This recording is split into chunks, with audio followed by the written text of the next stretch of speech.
পুরুষ কিসে আটকায়? কেউ বলে রূপে, কেউ বলে গুণে, আবার কেউ বলে রূপবতী চাইতে ভাগ্যবতী হওয়া জরুরি। আবার কখনো কখনো তো এটাও শোনা যায় যে পুরুষ মায়ায় আটকায়। আসলে পুরুষ আটকায় কিসে? এক দেশের এক রাজা ছিল। তার এত ধন সম্পত্তি থাকা সত্ত্বেও তার জীবনে মনে হচ্ছে ভালোবাসার অভাব। তাকে একা একা বোধ হচ্ছে। তাই সে আর এক দেশের এক রাজকন্যাকে বিয়ে করে আনলো। বিয়ে করে আনার পরও তার মনে হচ্ছে তার জীবনে ভালোবাসার অভাব। সে আরো একটা বিয়ে করলো, কিন্তু তারপরও তার মনে হচ্ছে জীবনে ভালোবাসার অভাব। ভালোবাসার অভাব মিটাতে যাইয়া একটা না, দুইটা না, তিনটা না, সে 9টা দেশের রাজকন্যাকে বিয়ে করলো। তার এখন 9টা বউ। তারপরও তার মনে হচ্ছে জীবনে ভালোবাসার অভাব। এট লাস্ট সে তার প্রধান দাসীর প্রেমে পড়ে গেছে। 9টা বউ থাকা সত্ত্বেও রাজা যখন দাসীর প্রেমে পড়ে গেল, এটা সমাজ মায়া নিল না। তার বউরা তো একেবারেই নিল না। তার বউরা রাজাকে প্রশ্ন করলো, এমন কি জিনিস আমাদের ভিতরে নাই যেটা ওই দাসীর ভিতরে আছে? আপনার যদি বউ দরকার হয়, আপনি অন্য কোনো রাজার মেয়েকে বিয়ে করবেন, আপনি দাসীকে কেন বিয়ে করবেন? তখন রাজা বলল, 9টা বউ থাকা সত্ত্বে আমি রাজা হইয়া দাসীর কেন প্রেমে পড়লাম, এটা শুধু আমি তোমাকে না, পুরো বিশ্বকে দেখাবো। এটার জন্য আমি কালকে বড় একটা অনুষ্ঠানের আয়োজন করা হবো।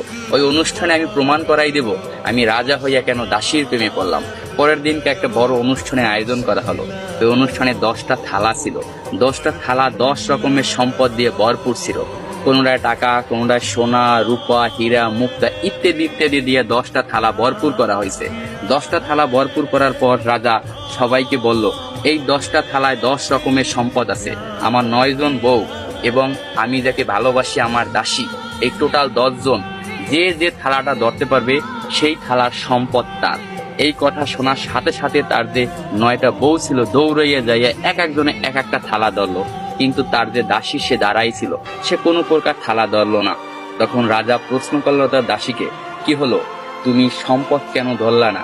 আমি তো বইলাই দিছিলাম যে যে যে থালা ধরতে পারবে সেই থালার সম্পদ তার।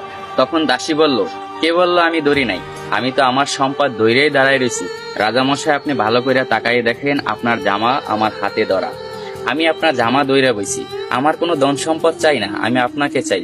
আমি যদি আপনাকে পাই, এরকম ধন সম্পদের আমার অভাব হবে না। আমি কিছুই চাই না, শুধু আপনাকেই চাই। আমি তাই আপনার জামা দইরা দাঁড়াই রেছি। তখন রাজা অস্ত হাসিতে হাইসা পড়লো এবং সবাইকে বলল, দেখো রাজদরবারবাসীরা, তোমরা সবাই দেখো, রাজার 9টা বউ থাকা সত্ত্বেও রাজা কেন দাসীর প্রেমে পড়ছিল। আসলে পুরুষ কখনো টাকা, পয়সা, রূপ, যৌবনের মায়ায় পড়ে না। পুরুষ আটকে যায় নিঃস্বার্থ ভালোবাসা।